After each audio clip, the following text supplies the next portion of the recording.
Eh bien, recoucou, rebonjour les bibichques à la crème, n'est-ce pas? Je commence à en avoir marre de cette intro.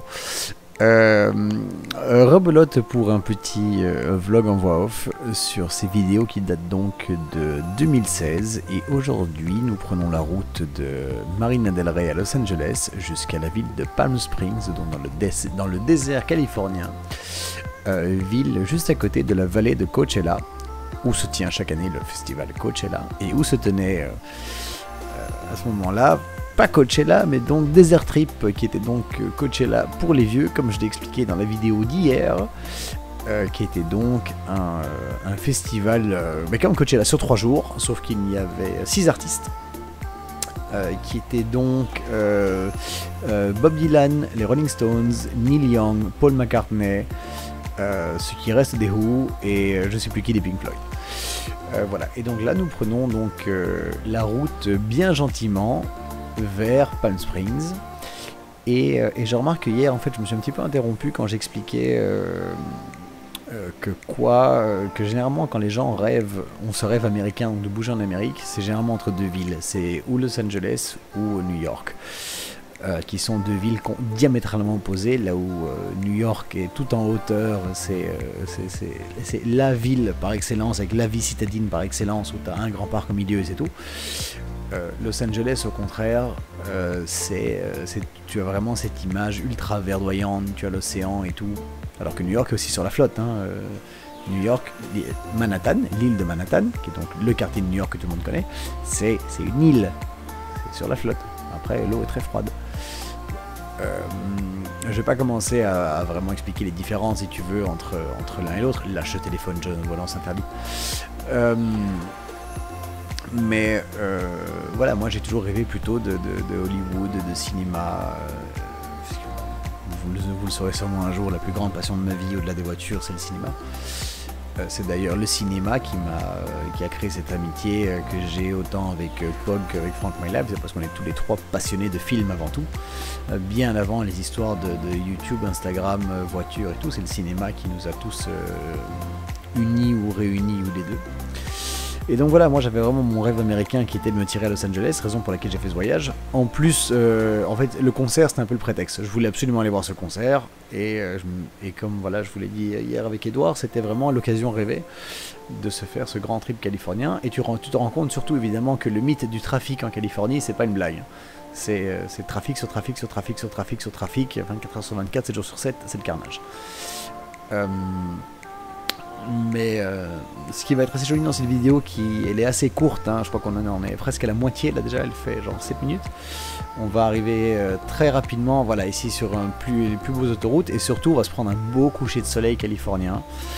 Vous voyez déjà que le soleil est légèrement plus bas qu'il y a 10 secondes sur la vidéo. Et il y a aussi une chose très très drôle que vous allez peut-être voir dans la façon de conduire d'Edouard, c'est qu'en Amérique tu as tout à fait le droit de doubler par la gauche. En fait, il n'y a pas de... Bon, tu peux pas tripler non plus, tu peux pas faire deux bandes d'un coup, c'est très interdit ça, Edouard. Mais il n'y a pas de bande rapide et de bande truc, parce qu'il y a même des sorties sur la gauche, en fait, aux États-Unis. Parfois, sur l'autoroute, sortie 12, c'est à gauche. Donc, chacun roule sur sa bande, à sa vitesse, et chacun fait sa vie, et tu t'adaptes aux uns aux autres, donc tu peux doubler par la droite. Ce qui est horrible. Ça fait 4 ans que j'habite maintenant aux États-Unis, j'ai toujours du mal à m'y habituer. Mais tu vois les paysages, voilà, moi c'est ça qui fait que pour moi la Californie ça reste numéro uno. Les paysages californiens, c'est tellement beau. Genre, il n'y a pas de mots quoi. Rouler en Californie c'est vraiment le pied. D'où la raison pour laquelle nous sortons nos téléphones toutes les 30 secondes pour prendre des belles photos, au lieu d'être prudent sur la route.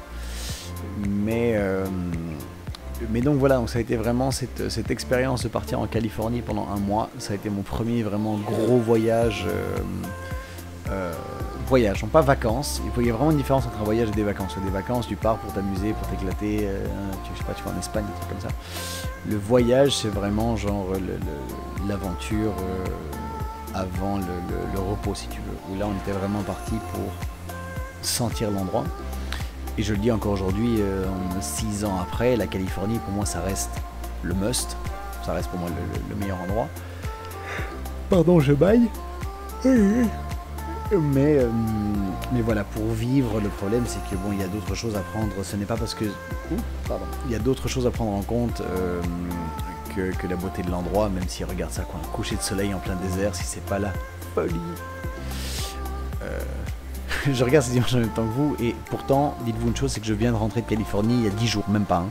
Il y a 10 jours, j'étais là, et je me retrouve de nouveau Bobby face à ces images. Et quelle chouette voiture cette Corvette quand même, très très très bonne voiture.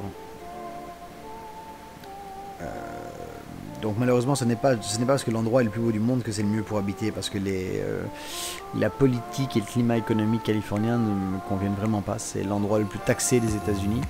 La Californie, ils sont tellement woke qu'ils en sont devenus débiles.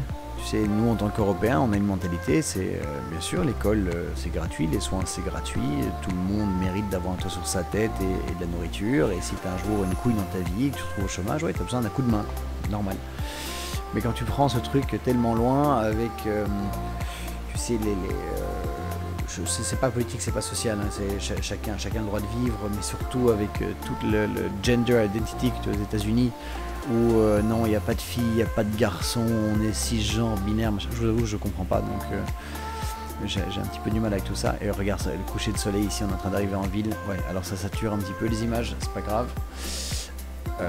Ils ont poussé le truc tellement loin que si je dis pas de conneries, maintenant ça devient un crime. Légalement parlant, tu peux porter plainte si quelqu'un je sais pas comment tu dis en français, mais te donne pas le bon genre. Genre si tu dis à quelqu'un elle, et qu'en fait c'est un il, ils ont le droit de porter plainte contre toi, quoi. Et tu vois, je suis tout à fait d'accord. Je t'appelle comme tu veux. Si tu veux, si tu n'es pas bien dans tes pompes et que tu te sens mieux comme ci, mieux comme ça, et ceci, si tu veux être un il, un elle, un hélicoptère de course, je m'en fous. Si tu te sens mieux comme ça, je t'appellerai comme tu veux. Et je respecterai tous tes choix. Tu vois. Mais à partir du moment où ils en font des lois, c'est le trafic. En arrivant en Palm Springs, c'était le premier soir du concert, donc c'était le carnage. On a essayé de faire des trucs un petit peu alternatifs pour aller par la gauche, droite, machin. On s'est chopé une demi-heure à l'arrêt comme ça. Voilà, tu vois, on passe par la droite, machin, enfin bon, soit. Et c'est pousser le vice un peu trop loin, ce qui fait que ça devient un climat social qui, moi, ne me convient pas à la Californie. Voilà, on reprend la suite demain, bisous.